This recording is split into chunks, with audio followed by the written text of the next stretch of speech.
Sans plus tarder, on va rendre grâce au Seigneur pour ce jour et nous allons commencer ce temps.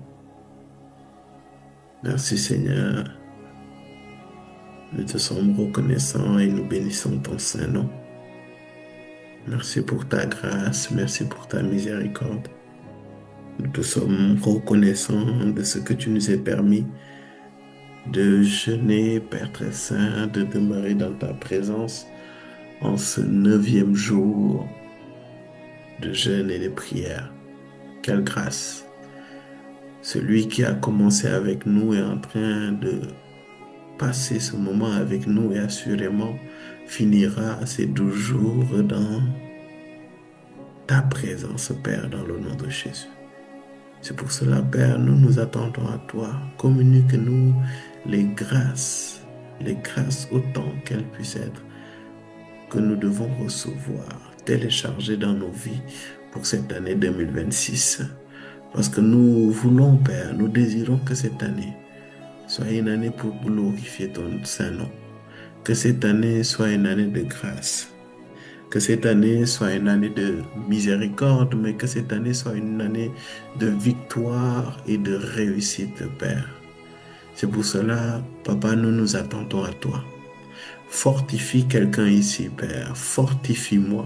Inspire les paroles de ma bouche et les pensées de mon cœur. Donne-moi, Père, de faire ta volonté. Donne-moi, Père très saint, de travailler conformément à ta volonté, à toi et à toi seul, Seigneur.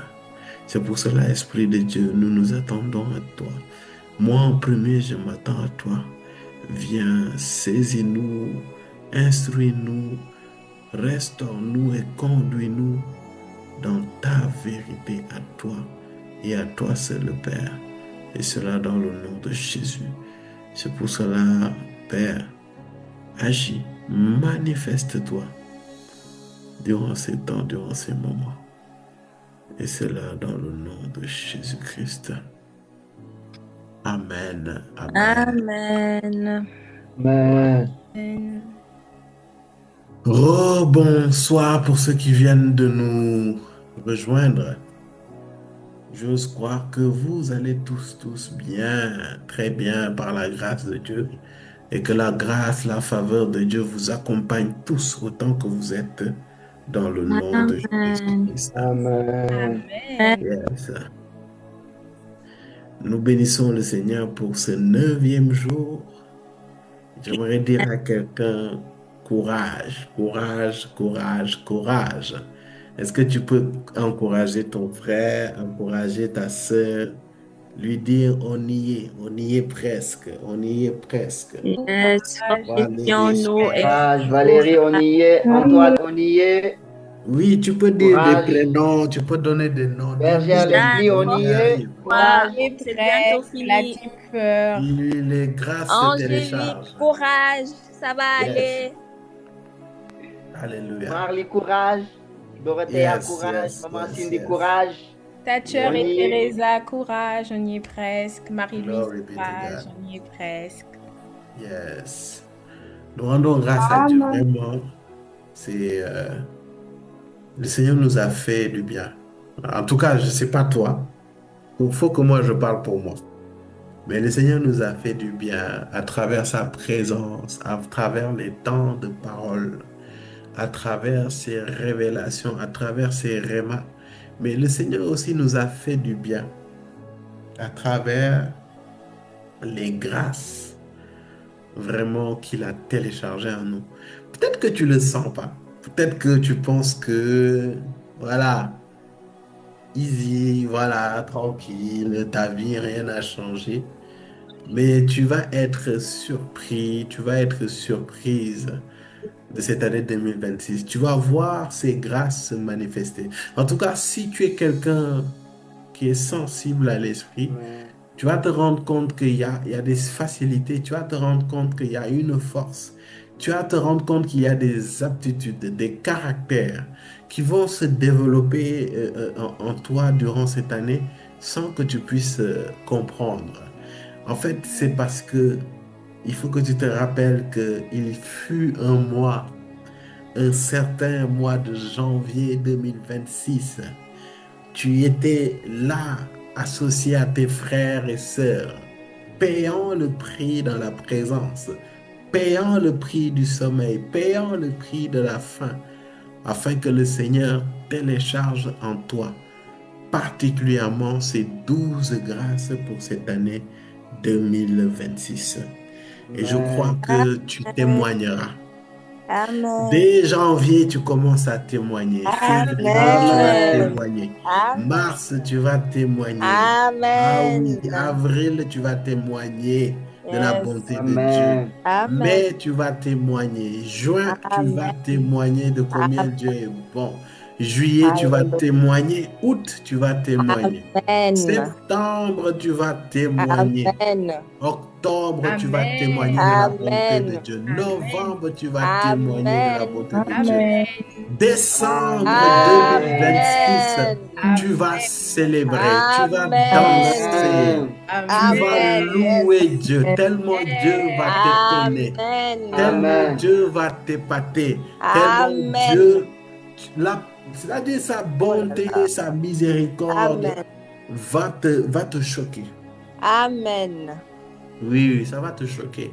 Yes. Ça va te choquer. C'est pour cela, voilà, reste ferme. On se consacre, et on reste connecté à sa grâce, à sa personne et à son amour. Et je crois qu'il va faire beaucoup de choses pour toi et pour moi. Et Amen. c'est là dans le nom de Jésus. Amen. Et Dieu Amen. t'aime tellement, Dieu t'aime tellement qu'il t'a amené à... Dieu t'aime tellement qu'il t'a amené à prier, à méditer. L'Esprit nous a conduits ce matin sur la grâce de la force divine. Est-ce que quelqu'un peut dire avec moi la grâce de la force divine? La grâce de la force divine. Est-ce que quelqu'un peut déclarer avec moi, Seigneur, j'ai besoin de ta force divine? Seigneur, j'ai besoin de ta force divine. Et il lancera le cas pour toi et pour moi dans le nom de Jésus. Amen. Bon, aujourd'hui, les heureux bénis qui ont activé leur caméra, c'est Félix et Valérie. Je prie que la grâce et la faveur de Dieu vous accompagnent tout au long de cette année 2026 dans le nom de Jésus. Et que Amen. entre janvier et février, que de bonnes nouvelles toquent à vos portes dans le nom de Jésus-Christ. Tu Amen. témoigneras d'une bonne nouvelle. Félix et Amen. Valérie, vous témoignerez d'une bonne nouvelle qui va Amen. toquer à vos portes in the name of Jesus. Amen. Alléluia. Donc la force divine, je pense que quelqu'un en a besoin. Moi, je pense que quand je me suis assis, j'ai fait le bilan de ma vie, le scanner de ma vie. Vraiment, je me suis rendu compte que j'ai besoin de la force divine. Et j'ai besoin de la force divine dans tous les domaines de ma vie. Je me suis rendu compte. Et je crois que peut-être toi aussi, tu t'en es rendu compte. Maintenant, il faut qu'on puisse comprendre tous c'est quoi la force divine. Déjà, la réponse va se trouver sur le mot même en question. C'est que ce n'est pas une force juste comme ça. C'est-à-dire un paramètre physique. Non. La force divine dont nous parlons, c'est la force qui vient de Dieu. Ça, c'est une première chose. C'est Dieu qui nous le communique. Maintenant, la question, c'est pourquoi Dieu nous communique sa force? Et 2, comment cette force se manifeste? Et la première chose, je pense que je vais commencer par le deuxième point, c'est comment la force divine se manifeste. Je vous ai donné quelques passages dans le passage de Timothée et d'Ésaïe pour méditer. Mais vous allez voir que souvent, les hommes, les chrétiens, et même ceux qui ont un peu traduit la Bible, ils confondent deux termes qui sont bien différents. Et il faut être très tranchant pour le discerner. Ce qui est le cas ici dans notre famille spirituelle, c'est qu'on ne confond pas la force et la puissance. C'est deux choses différentes. Hein? La force et la puissance de Dieu, la force de Dieu et la puissance de Dieu, c'est deux choses différentes. Voilà. L'un est connecté à l'autre, bien évidemment. Mais ce n'est pas la même chose. Et quand je parle spécifiquement de force divine, en fait, c'est ce qui vient, en fait, de la part de Dieu, te permettre de provoquer des résultats ou de faire de telle sorte que tu puisses atteindre les objectifs et les buts que le Seigneur a prévus pour toi et pour moi. Et même physiquement parlant, on parle de force lorsqu'en fait on arrive à provoquer un mouvement. Et le mouvement, je vous fais des cours de physique, le mouvement, en fait, le mouvement de l'objet d'un point A à un point B, c'est ça la force, en fait. Le mouvement qui a été provoqué d'un point A à un point B, ce déplacement-là, ça a suscité quelque chose qui l'a poussé. Si je prends ce scotch-là, je le mets sur le sol et que ce scotch, c'est d'un point A, c'est-à-dire son point de départ. Et j'ai fait ça jusqu'au point B. En fait, j'ai appliqué une force. Dans quel but? Pour provoquer un résultat. Quel résultat? Le déplacement de cet objet à ce point A jusqu'au point B. Spirituellement, c'est la même chose. La force va permettre que tu opères, que tu arrives à effectuer des actions, que tu arrives à effectuer et à provoquer des résultats selon la volonté de Dieu. Est-ce que cette définition vous va? Yes. Yes. Et maintenant, en fait, vous allez comprendre que cette force divine, lorsqu'elle vient, elle va provoquer des résultats. Elle va vous permettre de poser des actions. Elle va vous permettre d'atteindre des buts. Parce que c'est cette force qui est en vous et qui va vous pousser à réaliser des choses, qui va vous pousser à atteindre des buts ou un but. Est-ce que quelqu'un me suit? Maintenant, vous allez voir que la force de Dieu là, parfois à défaut, on le définit un peu mal parce que souvent quand on parle de force, c'est comme si, voilà, tu es là, tu cries, tu es violent. C'est pas forcément ça. La force divine peut se manifester d'une manière plus douce que tu ne le penses.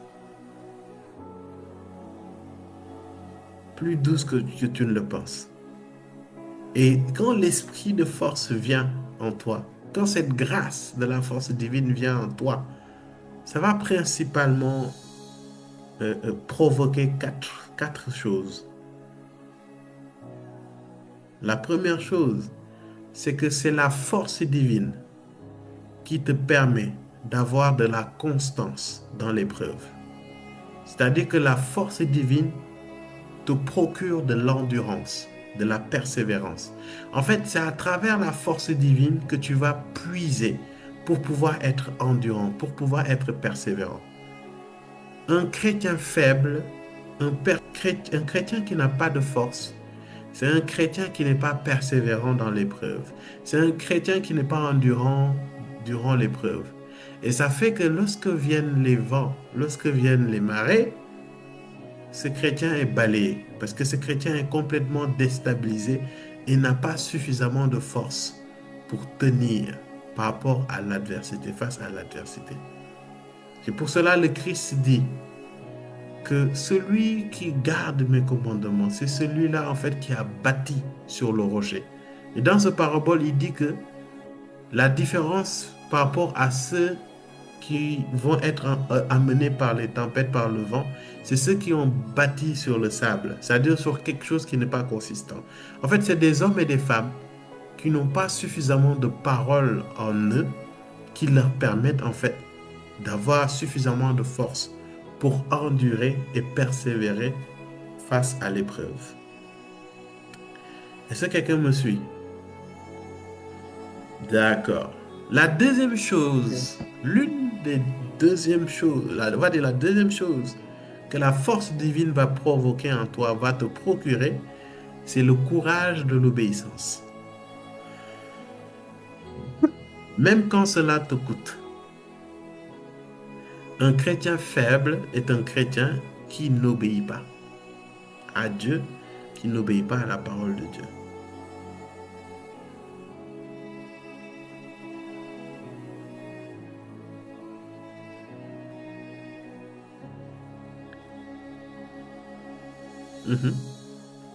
Un chrétien faible, c'est un chrétien qui n'a pas la force d'obéir à Dieu. Quand un chrétien est fort spirituellement et rempli de la force divine, c'est un chrétien en fait qui va obéir quoi que cela lui coûte. L'une des choses que la force divine va te procurer, c'est la capacité de rester ferme. La capacité de rester ferme. C'est cette force qui te permet de rester ferme face à la tentation, face aux persécutions. Quand tu es un chrétien fléqué, quand on te persécute, tu pleures. Tu as les chocottes. Et tu as envie de renier Dieu. Tu as envie de lâcher Dieu. Tu flanches. Quand on te persécute, on parle mal de toi. La famille parle mal de toi. On te menace. Et tu dis, l'affaire de Jésus là, est-ce que c'est la peine de continuer dans ça? Mais toi, tu es fort. Tu ne vas pas céder à la persécution. Ou bien, tu ne vas pas dire Amen. Amen. Amen. Quand les hommes vont venir te persécuter, te menacer, te prendre par les émotions, les sentiments, tu commences à sentir que tu es fort, tu commences à être un chrétien fort parce que tu tiens ferme, tu restes ferme. Et quand tu décides de rester ferme, tu sens comme une force, une autre couche de force revenir. Amen. L'une des choses très importantes aussi, quand la force divine vient, c'est que ça te donne la puissance de servir, pour servir. En fait, les chrétiens faibles, c'est les chrétiens qui ne servent pas.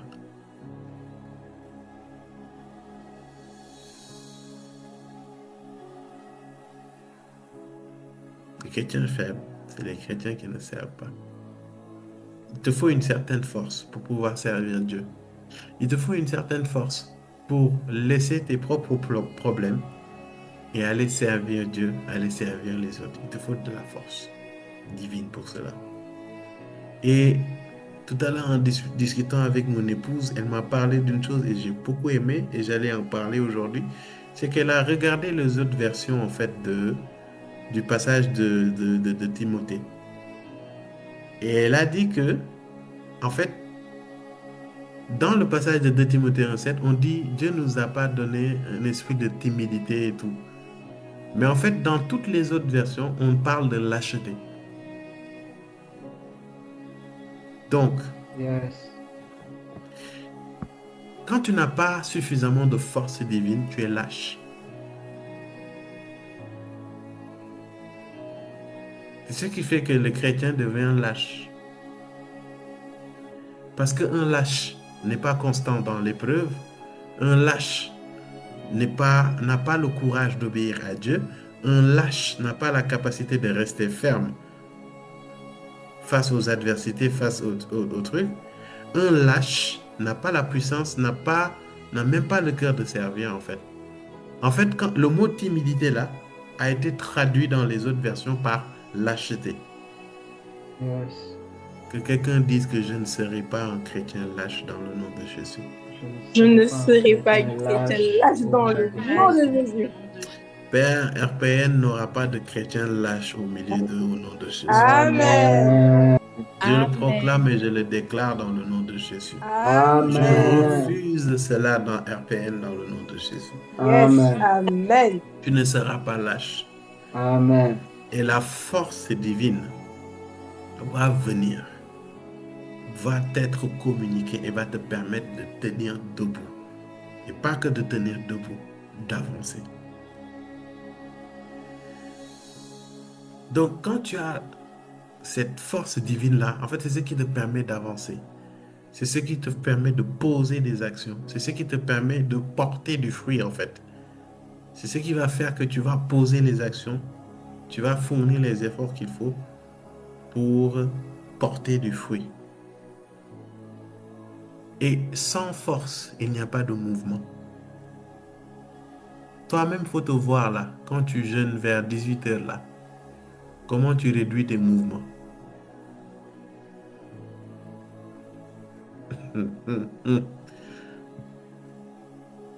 Vers 18h, tu ne te dis pas, attends, je vais aller courir, je vais aller faire du sport, je vais aller à la salle, soulever des trucs. Essaie, tu vas voir. Tes yeux vont voir double et flou en même temps. Donc, quand la force divine vient, ça crée un mouvement en fait. Et c'est ce qui fait que quand la force divine vient, c'est ce qui te permet de te lever, de prier, d'avoir la force de prier, d'avoir la force de te battre, d'avoir la force de tenir ferme, d'avoir la force de chercher Dieu, de soupirer après lui. C'est ce que fait la force divine. Et j'espère qu'avec ces éléments-là, tu comprends que c'est important, cette force-là. Faut le demander. Faut le demander. Parce que quand tu n'as pas cette force-là, l'ennemi va venir dans ta vie et faire tout ce qu'il veut. L'ennemi va venir faire tout ce qu'il veut dans ta vie. Et tu n'auras pas la force de te battre, la force de te lever et d'ouvrir la bouche et de parler. Tu sais, quand tu n'as pas de force, non seulement tu n'arrives pas à bouger, donc tu n'arrives pas à faire des choses. Quand tu n'as pas de force, tu ne parles pas beaucoup. Tu n'as plus la capacité de te lever, de parler, de déclarer face à des situations. Comment tu reconnais quelqu'un qui est fatigué spirituellement? C'est quelqu'un qui voit des situations dans sa vie, mais cette personne n'a pas la capacité d'ouvrir sa bouche et de parler sur ces situations-là. Quelqu'un qui n'a pas la force divine, ce n'est pas quelqu'un qui va se battre. Ce n'est pas quelqu'un qui va combattre les ténèbres et leurs agents dans sa vie. La personne est fatiguée, complètement fatiguée. Maintenant, la question que tu dois te poser, c'est comment activer et faire grandir cette force divine. Là, tu as un certain niveau de force. Comment aller à un autre niveau de force? Là, on va utiliser les exemples du quotidien. Bon, de toi à moi, si tu n'as pas de force, qu'est-ce que tu vas faire? Si tu sens que là, tu es fatigué, tu n'as pas de force, qu'est-ce que tu vas faire? Je savais qu'il y avait une personne qui allait me sortir dormir.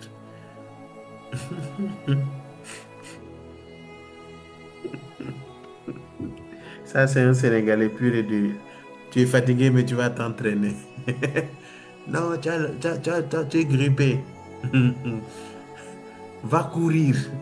Ça va partir. C'est pas forcément un bon conseil. Mais bon, il y en a qui disent s'entraîner. Il y en a qui disent aller dormir. D'accord. Ah, ok. Il y en a qui disent vitamine. Mhm. Quoi d'autre? Donc vous n'êtes jamais fatigué, je suppose.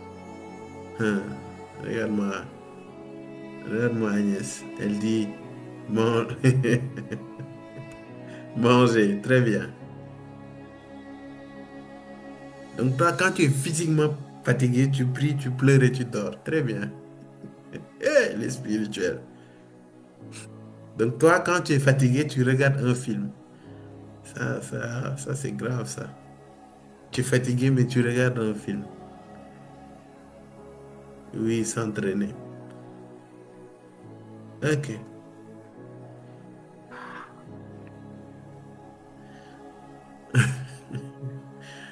Normalement, un humain normalement constitué, quand il est fatigué, la première chose qu'il va chercher, c'est de l'énergie. Maintenant, l'énergie là, tu peux l'avoir dans plusieurs choses. Et parmi toutes ces choses, d'abord, il y a la nourriture. Spirituellement, c'est la même chose. Nous aurons beau prier pour la force divine, si,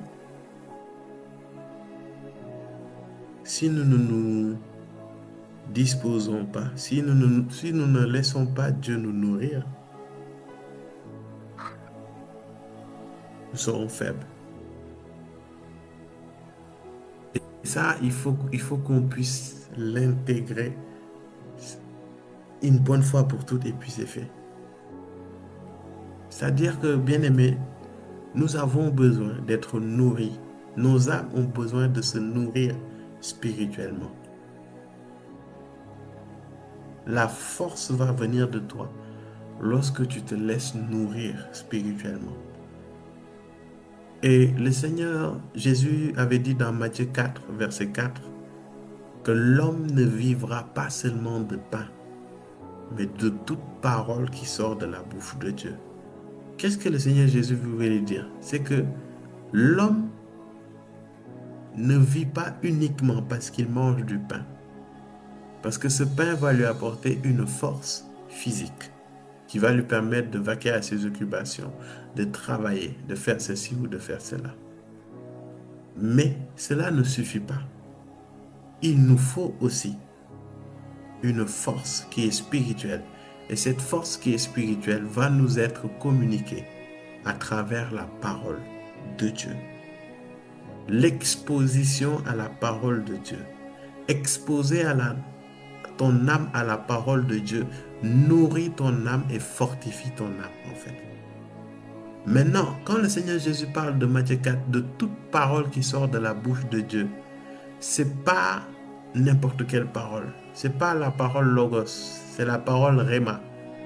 Et cette parole rhéma signifie quoi? C'est une révélation, c'est une parole de Dieu qui t'est destinée à toi spécifiquement. Ça va être ton pain, Yes. le pain de ton esprit. Pourquoi Amen. je dis ça? Actuellement, alors que je suis en train de vous exhorter, nous sommes une quarantaine à écouter la parole de Dieu actuellement. Nous sommes une quarantaine à écouter la même exhortation. Mais ce que l'exhortation va provoquer chez Valérie et ce que ça va provoquer chez Félix, ce n'est pas forcément la même chose. Ce que l'âme de Valérie et l'âme de Félix va percevoir, ce que l'âme de Valérie et l'âme de Félix va accepter, va recevoir,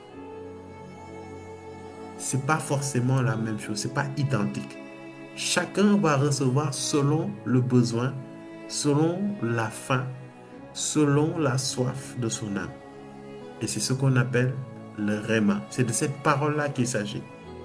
Donc, pourquoi je précise cela? C'est pour ne pas que vous tombiez dans le piège de « je lis la Bible tous les jours, donc ma force divine va augmenter ». Attention, ce n'est pas ça qui va forcément te donner une force divine.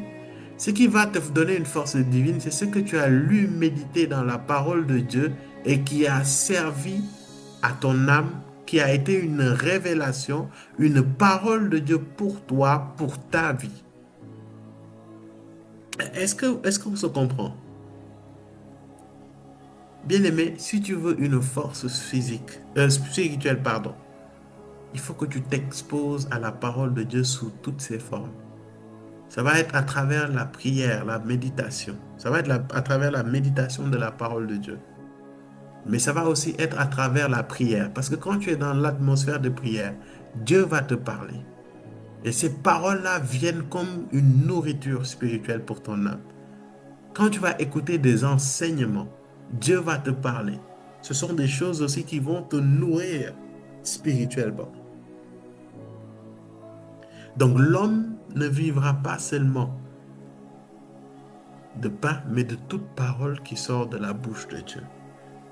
Et je vais être honnête avec vous, c'est que ta capacité à télécharger une force divine, à monter en force divine, va dépendre de ta capacité à t'exposer à la présence de Dieu, sous toutes ses formes. Et tu vas voir que tu vas commencer à faiblir, à t'épuiser spirituellement lorsque tu n'exposes pas ton âme suffisamment à une atmosphère qui va favoriser en fait sa nourriture. Donc nous allons prier pour la grâce de la force divine, nous tous tout à l'heure. Mais je vous garantis, si nous ne nous exposons pas, si nous ne travaillons pas à nous exposer à la parole de Dieu, nous n'allons pas y arriver, nous n'allons pas garder cette grâce dans nos vies. Donc, lorsque la grâce de la force divine vient, ça ne te donne pas seulement de la force, mais ça te donne aussi la capacité de te connecter aux sources qui vont te nourrir ton âme et qui vont maintenir. C'est comme un chargeur en fait. C'est comme un chargeur. Quand la grâce de la force divine vient, ça permet non seulement au téléphone d'être branché, mais lorsque le téléphone est branché, ça permet au téléphone de se recharger, mais ça ne s'arrête pas là. Ça permet à ce que le téléphone puisse garder aussi le maximum possible un niveau de batterie le plus haut possible. C'est ce que cette grâce procure. Et derrière un téléphone qui a de la batterie, c'est un téléphone qui arrive à faire des appels, qui arrive à envoyer des messages, qui arrive à aller dans les réseaux sociaux, qui arrive à prendre des photos, ainsi de suite, ainsi de suite. C'est la même chose. Il n'y a pas de secret. Il n'y a pas de secret. Et le problème, c'est que nous ne voulons pas nous charger, mais nous voulons quand même faire les opérations qu'un téléphone normal ferait. Qu'est-ce qui va arriver si on ne se recharge pas? Il n'y a pas d'autre choix. Hein? La batterie va diminuer. Et dans le pire des cas, le téléphone va s'éteindre. Et quand le téléphone s'éteint, le téléphone ne peut plus appeler, le téléphone ne peut plus prendre de photos, le téléphone ne peut plus rien faire. Et pourtant, le téléphone est encore là. Hein? Le téléphone est encore là. Tu peux encore le prendre, le mettre dans ta poche, aller au travail et revenir. Mais quelque chose est sûr. Ce pourquoi le téléphone a été fabriqué, il ne le fera pas. Et c'est comme ça que nous sommes en tant que chrétiens. Si tu ne te recharges pas, si tu ne te recharges pas, si tu ne laisses pas l'Esprit de Dieu te brancher et te communiquer la force divine, tu ne pourras pas faire les choses pour lesquelles tu as été créé. Et tu vas continuer de faire ta vie, hein, mais les choses pour lesquelles tu as été créé, tu ne les feras pas. Et ça, même si tu es l'homme le plus riche du monde, tu auras échoué ta vie. Pourquoi? Parce que Dieu te juge. Dieu te demande des comptes sur la base des choses sur lesquelles il t'a créé. Apple a créé l'iPhone. Mais excusez-moi, on s'en fiche du fait que l'iPhone ait la capacité de rester dans notre poche. Ou bien ait la capacité de rester longtemps sur le, comment on appelle ça, commode qui est à côté de toi. Si Apple a créé l'iPhone, c'est pour que l'iPhone puisse émettre des appels, émettre des messages, aller dans les réseaux sociaux et prendre des appels. Donc, si le téléphone s'éteint, le téléphone continue à exister. Mais le téléphone est inutile pour la raison pour laquelle on l'a acheté, on l'a fabriqué. Et la finalité, c'est quoi? On prend ce téléphone, on le jette et on le détruit. Et c'est la même chose aussi pour les chrétiens. On te prend, tu t'éteins. D'abord, battement, mais on va t'éteindre en te détruisant et en te jetant dans le feu de la gêne.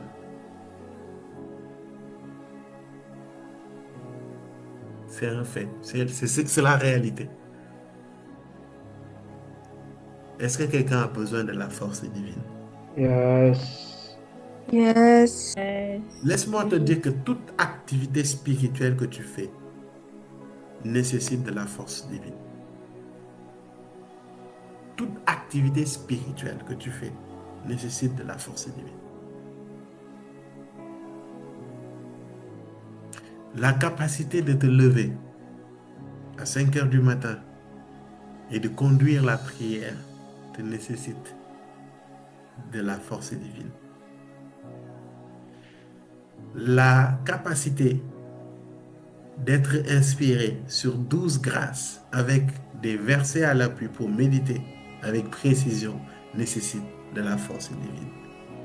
La capacité de venir se tenir ici, avoir de quoi vous exhorter, nécessite de la capacité divine. Et de la force divine. La capacité de décrocher un appel, d'écouter quelqu'un qui est dans un problème nécessite de la force divine. La capacité d'ouvrir sa bouche et de parler sur la situation de cette personne, et la situation de cette personne se décante, nécessite de la capacité, de la force divine.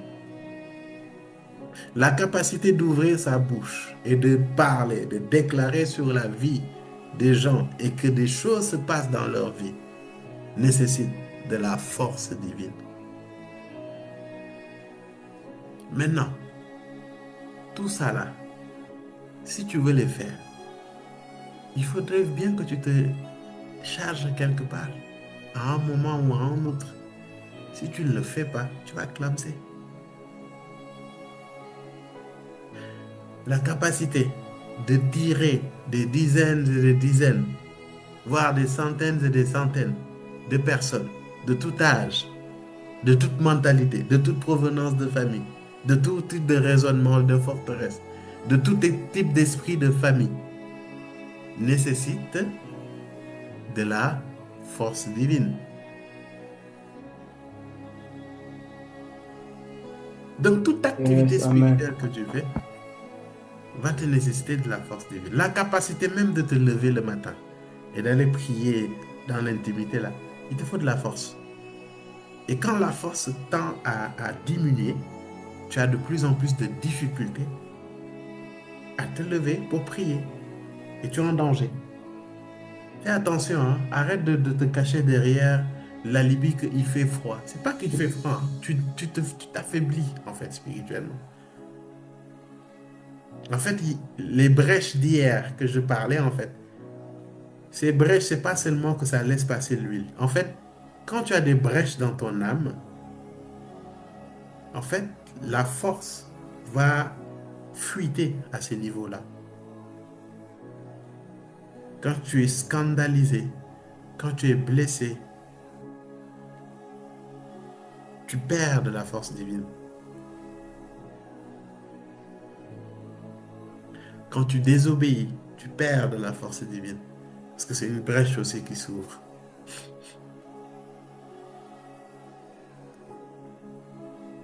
quand tu ne sers pas, tu perds en force divine. Est-ce que tu le savais?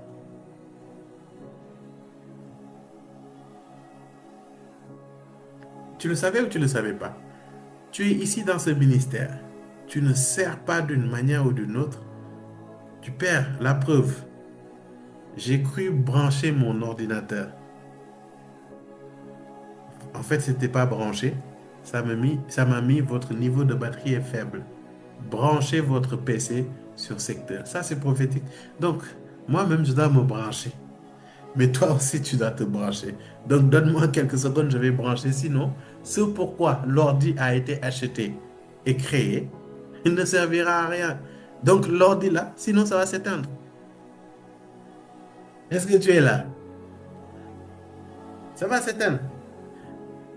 Donc, c'est un bel exemple. Donc, si l'ordi s'éteint,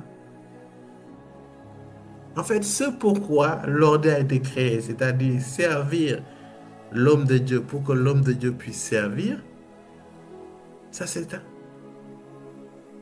Et c'est la même chose quand tu sers même dans le ministère. Tout service que tu fais dans le ministère, tu contribues à faire la volonté de Dieu. Il faut le dire. Mais quand tu ne sers pas, tu perds en batterie. Tu perds en force divine. C'est pour cela que le Christ a dit, ma nourriture, c'est de faire la volonté de mon Père. Ça veut dire quoi? C'est non seulement obéir à Dieu, mais aussi c'est faire sa volonté. C'est le servir aussi. Et il dit, c'est ça sa nourriture. Il a parlé non seulement de la parole de Dieu, mais il a parlé du fait de servir Dieu comme une nourriture. Et si je continue dans l'exemple du téléphone, vous allez constater quelque chose. La capacité au téléphone de pouvoir être chargé et atteindre 100% est liée à sa capacité à fournir du travail, à être efficace dans ce pourquoi il a été fabriqué, de telle sorte que quand il baisse en batterie, le propriétaire se sent obligé de le charger. Est-ce que vous me suivez? Cependant, nonobstant, si le téléphone, moi par exemple, bon, j'ai 2 téléphones. Ça, c'est l'exemple trop parfait. J'ai 2 téléphones. J'avais un téléphone, j'ai acheté un nouveau, mais j'ai gardé l'autre téléphone. Mais le téléphone que j'ai actuellement, que j'utilise le plus, en fait, c'est le téléphone que j'utilise le plus, donc qui a tendance à plus se décharger et que j'ai le plus tendance à charger. Bizarrement, l'autre téléphone, je l'utilise moins. Et parce que je l'utilise moins, j'oublie de le charger. Et souvent, c'est quand je pense à l'utiliser de temps en temps que je vais regarder et je me suis rendu compte que j'avais chargé ce téléphone jusqu'à 100%. Mais malgré le fait que je ne l'ai plus utilisé pendant une semaine, je me suis rendu compte que malgré cela, le téléphone a déchargé. Mais dans ces une semaine-là, je ne l'ai pas rechargé une seule fois. Pourquoi? Parce que je ne l'utilise pas beaucoup. Mais mon téléphone-là que j'ai, parce que je l'utilise beaucoup, ça a tendance à se décharger. Mais je ne veux pas que ça se décharge jusqu'à s'éteindre parce que je fais beaucoup de choses avec ce téléphone. Donc, je me sens obligé, je me sens être dans l'obligation de le charger le plus rapidement possible pour que ce téléphone n'atteigne pas un certain niveau de déchargement. Donc, mon objectif va toujours être que le téléphone se rapproche le plus possible de 100%. Est-ce que quelqu'un me comprend? Yes. Yes, amen. Yes. Ne pas servir Dieu te décharge. Un téléphone, tu le prends, tu ne l'utilises pas, tu le poses, ce téléphone se décharge et s'éteint à un moment ou à un autre. Et ce n'est pas parce que tu sers que ça va se décharger, non. C'est parce que le téléphone même en question, son fonctionnement interne fait qu'il va nécessiter de l'énergie. Nos vies en tant que telles nous suscitent de l'énergie. Tes problèmes du quotidien vont te vider. Sans compter les forteresses que tu as à l'intérieur de toi. Sans compter les voix qui viendront heurter ce vase pour qu'il y ait des fêlures. Et en servant Dieu, il y a des choses qui vont se faire de telle sorte que toi, l'esprit va te recharger encore et encore et encore. Parce qu'il va se dire, non, il faut que je le recharge. Lui là, il faut que je l'allais, il faut que je le prenne, je lui donne cette grâce-là pour qu'il se recharge.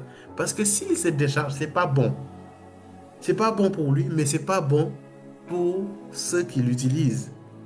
Moi qui l'utilise, c'est pas bon pour moi. J'ai besoin de le recharger. Tu sais, il y a des grâces, il y a des bénédictions. Dieu ne va pas perdre le temps de te le donner si tu ne te mets pas en mouvement, si tu ne le sers pas. Je vais être honnête avec toi. En fait, il y a beaucoup de personnes entre nous. C'est pas que Dieu ne t'entend pas. Hein. C'est pas que Dieu ne t'écoute pas. Le problème, c'est que toi-même, tu ne t'alignes pas à lui et tu ne le sers pas. Tu ne te mets pas en marche pour lui. Et quand il voit ça, il ne verra pas l'intérêt de te faire du bien. Il ne verra pas l'intérêt d'investir quelque chose en toi. Il y a des grâces et il y a des bénédictions qui accompagnent ceux qui servent Dieu. Et il y a des portes qui s'ouvrent dans le service. Amen. Il y a des gens, tu as un blocage là. Ton blocage, c'est à cause de la qualité de ton service ou de ton service inexistant. Tu ne sers pas Dieu.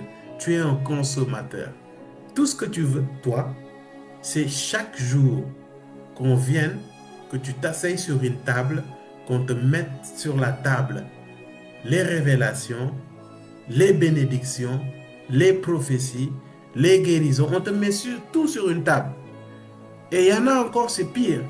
Non seulement on te met tout sur la table, mais on doit prendre le couvert, lever la nourriture, t'ouvrir la bouche, mettre ça dans ta bouche. Non, on ne s'arrête pas là. Hein. Et puis, je prends tes deux lèvres et puis je fais comme ça pour que tu puisses mâcher. Et quand c'est bien mâché, maintenant, je masse ton cou pour que tu puisses déglutir. Comment diantre voudrais-tu que le Seigneur te visite?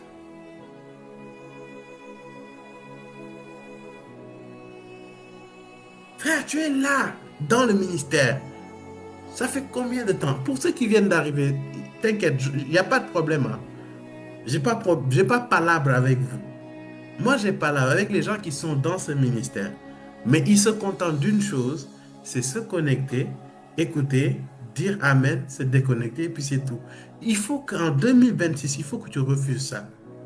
Je ne le dis pas pour te faire culpabiliser. Hein. Mon objectif, ce n'est pas ça. Voilà, mon objectif, ce n'est pas ça. Mon objectif, c'est de t'encourager et de te dire qu'il y a des grâces et des bénédictions à servir Dieu. Il y a des grâces. Je t'assure, il y a des sujets de prière. Matin, midi, soir, tu es dessus.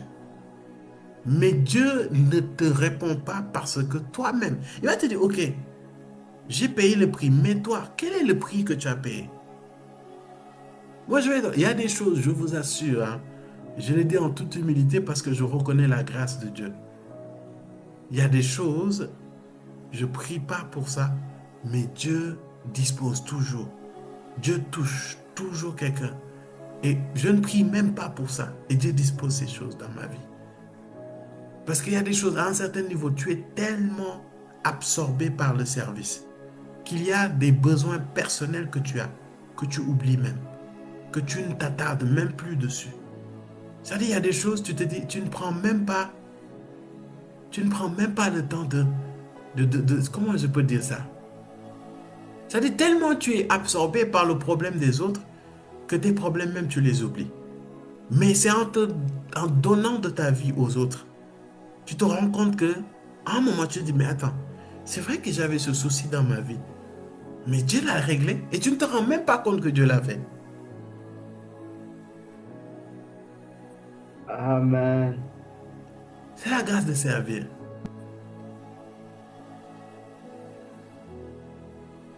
On gagne plus à donner qu'à recevoir. Vérité. On gagne plus à donner qu'à recevoir. C'est pour cela, cette année 2026, décide de rejoindre les rangs et de servir avec nous. Ce ministère que tu vois, il y a plusieurs hommes. Tu peux être bon. C'est moi qui suis devant, je te parle toujours, on discute et tout. Voilà, j'enseigne et tout. Tu penses que je suis le seul qui travaille? Non. Il y a des dizaines et des dizaines d'hommes et de femmes qui soutiennent l'œuvre derrière, qui sont là, qui payent le prix de leur temps,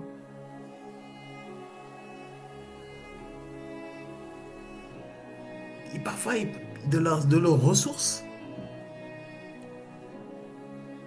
Ils payent le prix. Il y en a qui sont là, ils servent. Et il y a une force qui vient les accompagner. Parfois aussi chaud que ça puisse être. Ils s'en sortent toujours parce que Dieu se souvient d'eux. Je ne suis pas en train de dire parce que tu sais, je connais ton cœur par intérêt là. Tu as dit, hi, donc quand je sers, j'ai des grâces. Donc, je vais venir servir comme ça, tous mes problèmes vont être réglés. Ça ne se passe pas comme ça. Tu sers parce que tu aimes Dieu et que tu veux servir Dieu parce que tu l'aimes. On se connaît ici. Dieu connaît vos cœurs. Après, c'est pas grave. Même si tu viens avec ce cœur-là, Dieu va te briser, il va te réajuster, puis tu vas servir. Amen. Mais j'aimerais te dire, viens servir. Cette œuvre est grande. Il y a beaucoup de choses à faire. Il y a beaucoup de fronts à gagner. Il y a tellement de choses, tellement de choses. Tellement de... Viens, on va travailler ensemble. Ici, il y a des gens qui payent le prix, je te dis. Mais tu ne les vois pas, tu ne les entends pas. Mais ils payent le prix. Il y en a ici, ils ne vont pas te dire. Mais parfois, je les prends en réunion de minuit jusqu'à 3h, 4h du matin. Ils sont là, ils ne bougent pas. Je les prends ici, minuit jusqu'à 4h du matin, on travaille. Et on ne dort pas. Interdit, c'est interdit de dormir. On bosse. On bosse. Il y en a qui payent le prix, mais ils ne parlent pas. Bon, il y en a parfois qui somnolent, mais je les réveille bien. Mais ils ne le font pas pour moi. Je le sais, ils le font pour Dieu. Ils le font parce qu'ils aiment Dieu. Et c'est Dieu qui leur donne après la force de servir. C'est pour cela, bien-aimé, en 2026, décide de servir. Il y a plein de départements. D'ailleurs, à l'issue de cette exhortation, si ton cœur a été touché et que tu veux servir dans ce ministère, contacte-moi ou contacte un frère, une sœur et que tu remontes ça. Amen. Il y a déjà il y a quelqu'un qui vient de témoigner qui dit, depuis la prière du jour 5 que tu avais faite, non seulement je dors sans cette sensation d'être étouffé, mais entre 2h et 3h, peu importe que je dorme ou que je révise ou autre, je suis attiré par la parole de Dieu pour prier, écouter les temps du soir. Toute la gloire à Dieu. Un nouveau feu s'est rallumé. Est-ce que quelqu'un peut acclamer le Seigneur? Yes. Amen. Yes, amen. J'aime mon Dieu. C'est Amen. ce que Dieu fait. Il y a des témoignages comme ça. Et l'objectif de Dieu, c'est que le bien que le Seigneur fait à travers ma vie, que le Seigneur puisse faire de même, et même plus même. Ma prière, c'est qu'il fasse même plus à travers ta vie. Il y a un moment, on va venir, c'est vrai. Tu vas venir, tu es nouveau, tu viens d'arriver. On va te mettre une belle table. On va te mettre des assiettes, les sets de table, tout ça. Et puis, bon, on va te donner à manger. Mais quand même, je ne vais pas te faire mâcher. Je prends, je mets dans ta bouche, puis tu manges. Mais quand tu vas manger jusqu'à tu vas sentir un certain niveau de force, à un moment, si tu es normalement constitué, tu vas me dire, en fait, non, en fait, c'est bon là. Je suis plus un gars. Les enfants sont comme ça, hein. Je suis plus un enfant. Laisse, je vais manger. Et puis, dès que tu leur donnes à manger, ils essaient de prendre la cuillère et de manger par eux-mêmes. Et quand ils commencent à manger par eux-mêmes, à un moment, ils vont vouloir plus. Ils vont maintenant, quand tu vas aller chercher les assiettes, ils vont chercher à prendre l'assiette pour mettre sur la table. Et parfois, ils vont essayer de se servir par eux-mêmes. Et maintenant, ils vont commencer à manger par eux-mêmes. Mais parfois, ils ne s'arrêtent pas là. Qu'est-ce qu'ils veulent? Parfois, ils veulent même continuer plus. C'est-à-dire, quand tu cuisines, ils veulent cuisiner avec toi. Et ils cuisinent avec toi. Et quand ils cuisinent avec toi, ils arrangent la table avec toi et ils mangent avec toi. Maintenant, quand ça va encore plus loin, ils vont dire non, aujourd'hui, c'est moi qui veux préparer à manger. Ils prennent leur temps, ils préparent à manger et ils mettent sur la table et ils invitent tout le monde autour. Et à leur tour, ils vont donner à manger. C'est ainsi va la vie dans le Seigneur. Il y a un flambeau qui a été transmis du Seigneur Jésus aux apôtres. Et des apôtres de génération en génération jusqu'à nous. Le flambeau est à notre niveau. Nous tous.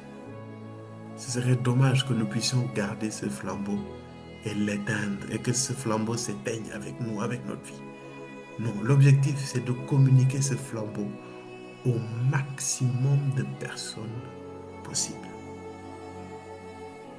Le maximum de personnes possible. Le maximum de personnes possible. C'est pour cela, à l'école des disciples, là, cette année, je vais vous challenger. Je vais vous challenger. C'est fini, hein, des histoires de non, je viens, je parle, vous m'écoutez avec vos gros yeux là. Et puis voilà, c'est fini ça. On va travailler. On va faire des réunions de minuit à 8 heures du matin. On va bosser. Si on travaille, hein, l'œuvre de Dieu là, vous pensez que pour le tenir, c'est des blagues. Nous, parfois, on ne dort pas. On ne dort pas. On est là. On ne dort pas. Parce qu'il faut payer le prix. Il y a un prix à payer. Pour que l'œuvre grandisse, il y a un prix à payer. Pour que l'œuvre reste, demeure, il y a un prix à payer. Vous avez idée du nombre d'entités spirituelles qui veulent que ce ministère s'arrête? Vous pensez que c'est des blagues? Si ce n'est pas la grâce de Dieu, on est foutu. Si on cumule juste vos esprits de famille à vous tous, juste vos esprits de famille à vous tous, priez pour moi, oh. Si on cumule juste vos esprits de famille à vous tous là, tu vois le topo? Tu sais, ça c'est les temps de jeûne, hein. Quand il y a jeûne et prière, on a moins de personnes parce que les gens n'aiment pas jeûner et prier. Mais il y a plus de gens. Sans compter les gens qui nous sollicitent, hein. Il y a des gens qui ne viennent pas forcément prier tous les mercredis avec nous. D'ailleurs, Père, faites attention. Je vais commencer à vous taper ici. Quand vous donnez mon numéro, prévenez-moi au moins. Il y a des gens, ils viennent, ils donnent mon numéro. Et puis, moi, je marche dans la rue, je reçois des appels. De toute façon, moi, maintenant, je reçois des appels de numéros que je ne reconnais pas, je ne décroche pas. Donc, tu vois des personnes qui m'appellent à n'importe quelle heure. Genre, moi, je n'ai pas de vie, tu vois. Effectivement, je n'ai pas de vie, ma vie est à Christ. Il y a des gens qui m'appellent de partout. Après, ils laissent un message. Je dis, OK, mieux vaut commencer par ça. Et tu entends, pasteur ou homme de Dieu. Je bénis Dieu, hein, je bénis Dieu. Nous sommes là pour servir Dieu et tout. Mais par exemple, c'est pour vous dire, il y a des gens aussi qui ne sont pas encore dans le ministère, hein, mais qui sollicitent qu'on puisse prier pour eux. Et on prie pour eux et Dieu fait. Il n'y a pas plus longtemps que ce dimanche, il y a une dame qui m'a contacté parce qu'il y a une situation compliquée et tout. Et c'est son neveu qui lui a donné mon numéro et on a prié ensemble. Dieu a fait grâce. Mais après, la dame quand même m'a témoigné. Elle m'a dit oui, genre si je te contacte, c'est parce que j'ai fait le tour. Je suis parti partout. Mais mes problèmes ont même empiré. Là, je suis fatigué, je ne peux plus rien. J'ai dit ok, c'est très bien. Souvent, Dieu aime quand tu vas partout là. Je lui ai dit, quand tu es allé là-bas, là, est-ce que tes problèmes se sont réglés? Elle a dit non. Ça a même empêché. Je dis voilà, maintenant viens à Christ et Christ va te faire du bien. Et nous avons prié et la dame a témoigné en fait que elle m'a contacté parce qu'en fait son frère était quelqu'un qui a été frappé de folie. La personne commençait à délirer en fait. Son frère commençait à délirer. Perso, j'avais oublié, je ne vais pas vous cacher. Et Dieu a fait grâce, nous avons prié pour son frère et son frère est devenu normal. Son frère ne délire plus, n'a plus de cet esprit de folie dans sa vie en fait. Son frère a été délivré et c'est son neveu qui lui a témoigné ça. Je pense qu'il est connecté. C'est son neveu et je bénis Dieu que tu aies témoigné de Christ, mon fils, tu as bien fait. Et son neveu lui a témoigné que mon père, il commençait à délirer, il avait des mots incohérents et tout. C'est une personne âgée, hein. Elle a un petit-fils de 23 ans. Donc son frère aussi est âgé, naturellement. Et nous avons prié et son père est redevenu normal. Plus de délire. L'esprit de folie a quitté sa vie complètement. Et sa sœur, en fait, c'est ce qu'elle a vu. Elle a vu la grandeur de Dieu. C'est à cause de ça, en fait, que sa sœur a dit, il faut que tu pries pour moi, pour ma famille et tout ce qui va avec. Je lui dis gloire à Dieu. Et Jésus va faire grâce. Oui, oui, oui, tu peux acclamer le Seigneur, tu peux glorifier le Seigneur, parce que le Seigneur fait des merveilles dans ce ministère. Yes. Et tu veux que ce ministère se ferme. Tu veux que cette œuvre s'arrête. Never. Parce que si tu ne sers pas, toi tu contribues avec l'ennemi pour que ce ministère se ferme. Parce qu'on a beaucoup de choses à faire. Toi, tu vois qu'on a beaucoup de choses à faire. Beaucoup de vies sont changées, touchées, impactées. Et puis tu es comme ça. Ça ne te chauffe même pas de dire waouh, cette œuvre est belle. Je veux contribuer à cette œuvre. C'est l'attitude que tu dois avoir. Et je veux réveiller ce sentiment de serviteur-là. Je veux réveiller le serviteur en toi. Dieu veut faire les mêmes choses. Amen. Après, c'est quand la dame a témoigné de cela que je me suis rappelé effectivement, il y avait quelqu'un qui s'était connecté avec son père pour qu'on prie. On a prié pour son père et la chose est partie. L'esprit de folie l'a quitté. Et son père ne délirait plus. Il était normal.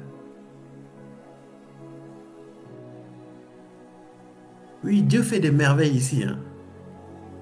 C'est pour cela les médias, en 2026, on va être bavard. On va être les héros avec AUT du Christ. On va dire, parler, montrer tout ce que le Seigneur fait dans ce ministère. On va le faire. Il faut que vous accentuez les activités que nous faisons, mais aussi les témoignages, les miracles, les signes, les prodiges qui se font. Il faut que le monde sache qu'il y a un Dieu ici. Et son neveu lui a témoigné. Il lui a dit, tu sais, voilà, tata, tu as essayé tout. Ta situation, c'est compliqué. Et effectivement, sa situation était compliquée. Je ne vous cache pas, c'était un dimanche. Je rentre du culte. J'ai conduit 2 heures de temps. Je rentre. Donc, je l'appelais même sur la route. J'ai dit, ah, Seigneur, on a prié. Et quand Pierre a dit, je sens que je vais mieux et tout ce qui va, je dis, gloire à Dieu. Mais Dieu n'a pas fini. Dieu va continuer de faire dans ta vie. Mais attache-toi à Dieu et laisse tout le reste là. Dieu va changer ta vie. Et c'est le message que nous portons ici dans le ministère Refuge pour les Nations. Yes. Nous-mêmes, Dieu nous a sortis des ténèbres pour nous ramener dans son refuge.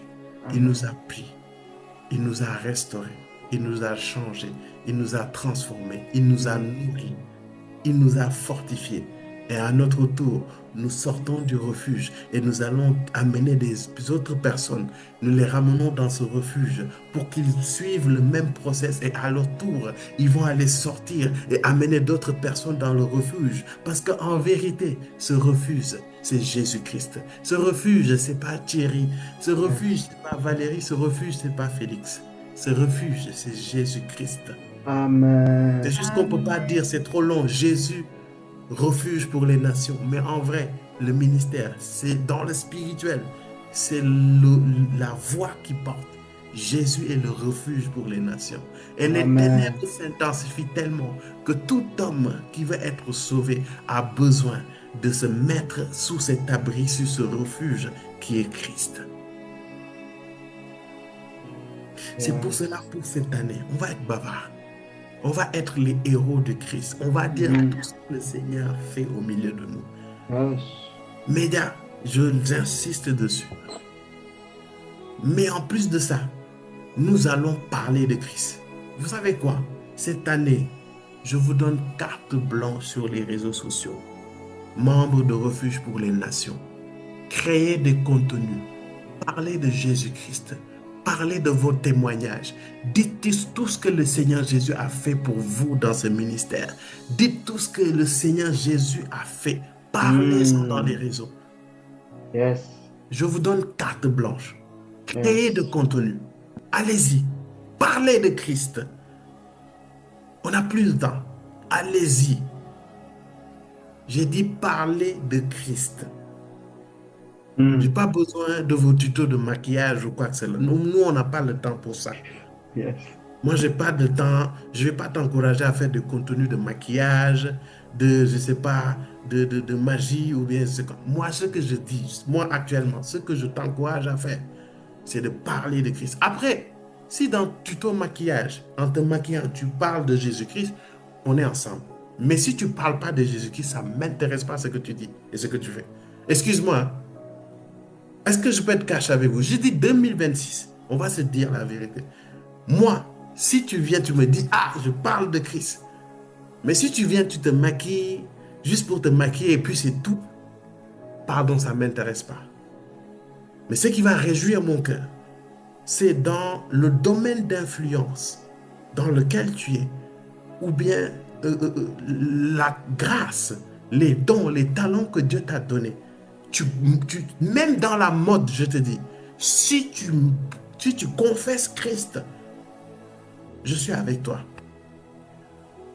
Je suis avec toi.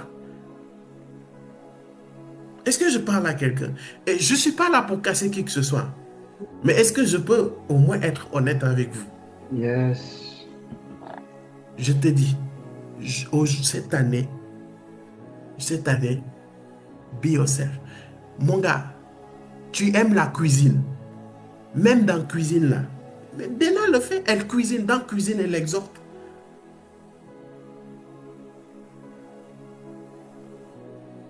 Parlez de Christ.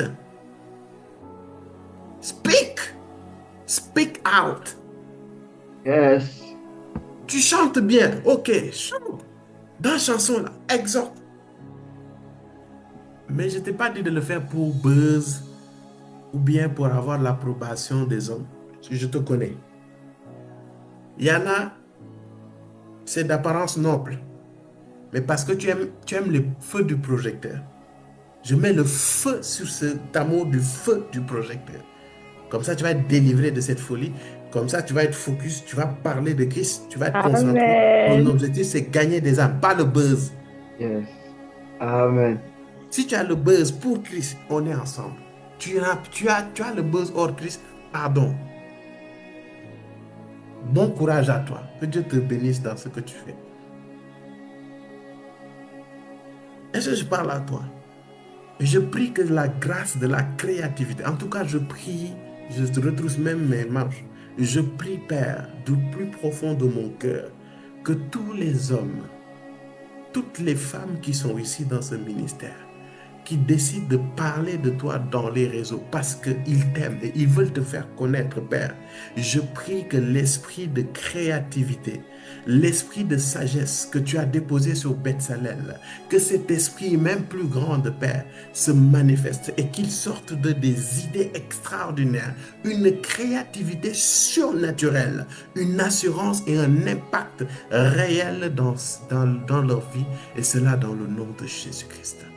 Amen. Que quelqu'un dise avec moi Amen. Amen. Amen. Amen. Parle de On Jésus-Christ. reçoit au nom de Parle de Jésus. Jésus-Christ. Amen. Parle de Amen. Jésus-Christ. Parle de Yes. Jésus-Christ.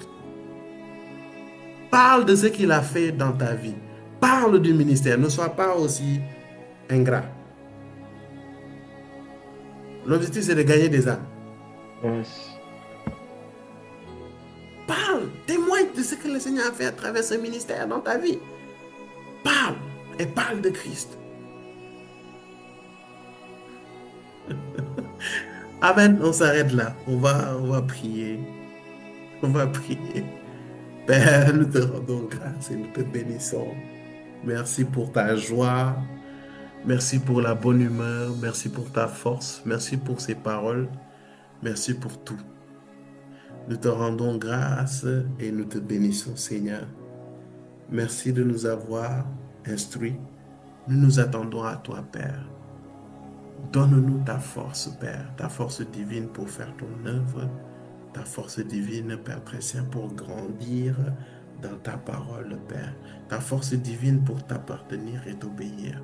Et cela dans le nom de Jésus. Père, nous nous confions à toi, esprit, âme et corps. Garde-nous, protège-nous, conduis-nous, instruis-nous dans ta gloire, dans le nom de Jésus. Merci, Seigneur, de ce que tu nous donnes la force de jeûner et le 10e, et le 11e, et le 12e jour avec toi, et toi seul, dans le nom de Jésus. Merci, Seigneur, pour ta grâce. Merci pour ta miséricorde. Et c'est au nom précieux et puissant de Jésus que nous avons prié avec foi et action de grâce. Que quelqu'un dise avec moi un bon Amen, Amen.